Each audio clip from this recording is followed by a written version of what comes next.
Hello, my name is Daniel Beer. I'm a historian of modern Russia here at Royal Holloway, and I'm also the head of the history department.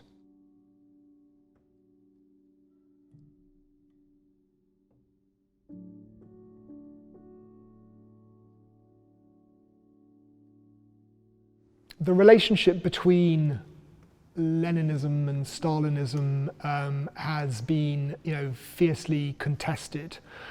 So there's been a long sort of tradition of historians and indeed, people on the left who have tried to argue that we shouldn't throw, the kind of communist baby out with the Stalinist bathwater, that we need to disentangle Stalinism from the revolutionary project. I mean, the most influential exponent of this view was, of course, Leon Trotsky, who wrote, very sort of self-serving histories of the Russian Revolution, which basically said, if it had been me, everything would have turned out great. So the question is then, to what extent is Stalin, to use Trotsky's phrase, was Stalin a kind of gravedigger of the revolution? I mean, did he take something that was fundamentally progressive and utopian and then perverted it and corrupted it and turned it into a personal dictatorship that then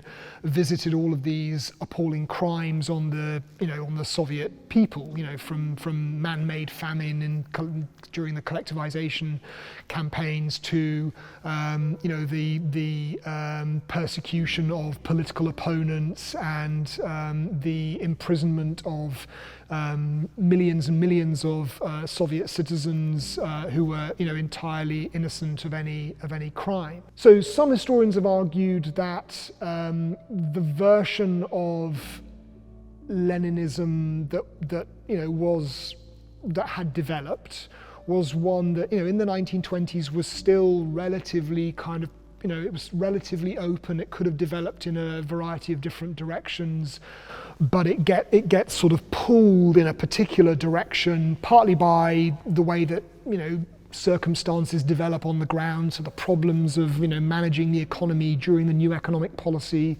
it seems to have kind of hit the buffers by, the sort of middle end of the 1920s.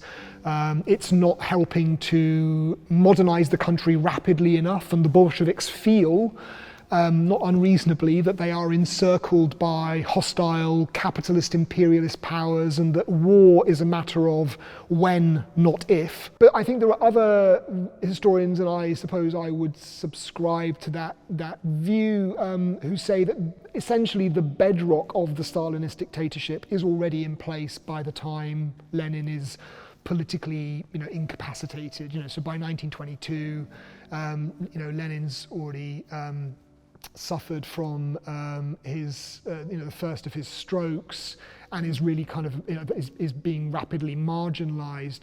But already by then, this is a regime that has shown itself ready to rule by force and by really extraordinary levels of violence.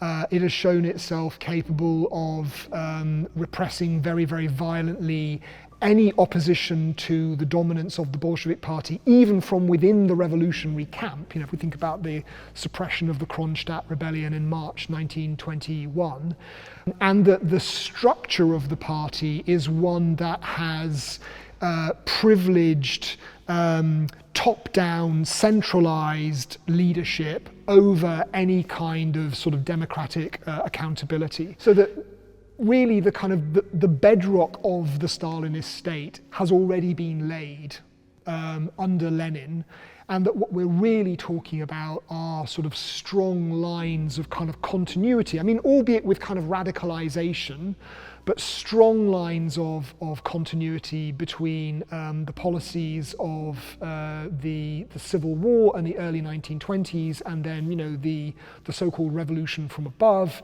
collectivization, industrialization, the mass purges of the 1930s. So there's sort of an intensification of some of these policies, and one can legitimately certainly, question whether, had it not been for Stalin, there might not have been some of the worst excesses of the state terror in the mid-1930s. But this would still have been a regime that ruled through terror. There would still have been an enormous network of labour camps into which, everybody ranging from, political opponents to common criminals and, suspect national minorities, would probably have been expelled. So there's kind of a logic which comes out of the revolution based around, the suppression of private property, the suppression of the market, the curtailment of political freedoms, the curtailment of religious freedoms, which all push the state in the direction of wagering on violence as a way of maintaining its domination over society. And I and many of my colleagues would argue that to frame Stalin, as Trotsky did, as someone who took what was essentially a noble and progressive enterprise and then destroyed it from within, is to basically misrepresent all of the repressive features of the regime that were firmly embedded when Joseph Stalin was still basically a sort of middling bureaucrat within the upper within the leadership of the Bolshevik Party.